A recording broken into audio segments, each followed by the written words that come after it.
네, 고 성완종 전 경남기업 회장의 사면 논란과 관련해서 여야가 오늘도 공방을 이어가고 있습니다. 성완종 리스트 파문 속에 국회의원 4명을 뽑는 4.29 재보궐선거 사전투표가 오늘부터 시작됐습니다. 네, 국회로 가보겠습니다. 김준영 기자. 네, 국회에 나와 있습니다. 예, 참여정부 시절에 이루어진 두 차례 성완종 전 회장에 대한 사면. 여기에 대한 여야의 날선 공방이 오늘도 계속되고 있다면서요?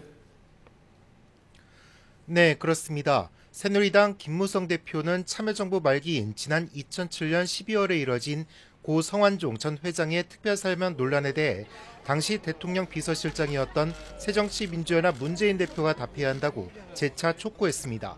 김 대표는 문 대표가 당시 상황을 잘 아는 만큼 설명해야 한다며 그것을 밝히지 않으려면 어제 왜 기자회견을 했느냐고 되물었습니다. 유승민 원내대표는 문 대표가 성완종 리스트 관련 특검을 여야가 합의한 현행 상설특검법을 따르지 않는 별도 방식으로 도입하자고 주장한 데 대해 자가당착이자 자기 모순이라고 비판했습니다. 직접 들어보겠습니다.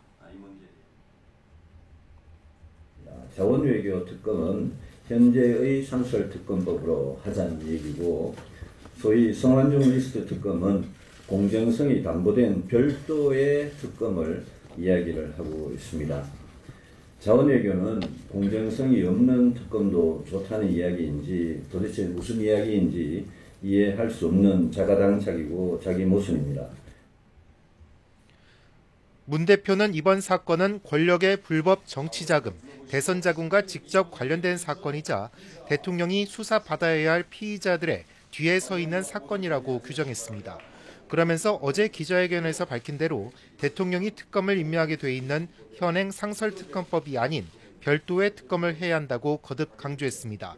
문 대표는 박근혜 대통령이 해외 순방을 떠나기에 앞서 특검도 수용하겠다고 약속했다며 귀국한 뒤 자신이 요구하는 특검을 받아들여야 한다고 촉구했습니다. 직접 들어보겠습니다. 공정성이 담보된 제대로 된 특검을 해야 합니다. 대통령과 청와대가 영향을 미치지 않는다는 것이 확실하게 보장되는 특검이어야 합니다. 박근혜 대통령께서 귀국과 함께 약속했던 특검 수용에 대한 확답을 해야 합니다. 네, 이런 가운데 오늘부터 4.29 재보궐선거 사전투표가 시작됐죠? 네, 그렇습니다. 오늘 오전 6시에 시작돼 오후 6시까지 진행됩니다. 주말인 내일도 시간은 같습니다. 선거 당일인 오는 29일 개인 사정으로 투표할 수 없는 유권자는 내일까지 해당 지역에 설치된 사전투표소 어느 곳에서나 투표할 수 있습니다. 사전투표 투표율은 처음 도입된 재작년 4월 재보선에서는 6.93%, 같은 해 10월에는 5.45%를 기록했습니다. 특히 지난해 7월 재보선에서는 7.89%로 역대 최고 투표율을 기록했습니다.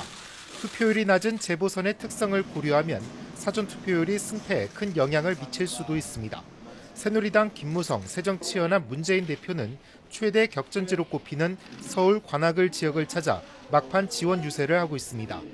양당 후보와 접전을 펼치고 있는 국민모임 소속 정동영 후보도 오전에 사전투표를 마치고 지역 곳곳을 다니며 지지를 호소하고 있습니다. 지금까지 국회에서 전해드렸습니다.